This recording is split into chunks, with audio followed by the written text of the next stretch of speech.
Service in Mount Holly, New Jersey has issued a severe thunderstorm warning for southern Newcastle County and northern Delaware, southeastern Cecil County and northeast Maryland, Kent County and northeast Maryland, northwestern Kent County and central Delaware, northeastern Queen Anne's County and northeast Maryland until 10 o'clock a.m. At 9:25 a.m., National Weather Service Doppler radar indicated a line of severe thunderstorms. These severe storms extended from Newtown to Gibson Island, moving east at 60 miles per hour. These storms are capable of producing damaging winds in excess of 60 miles per hour.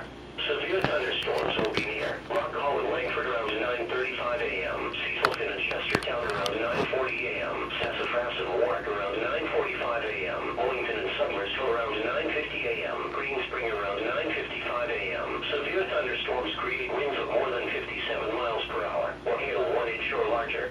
A severe thunderstorm watch remains in effect until 11 o'clock.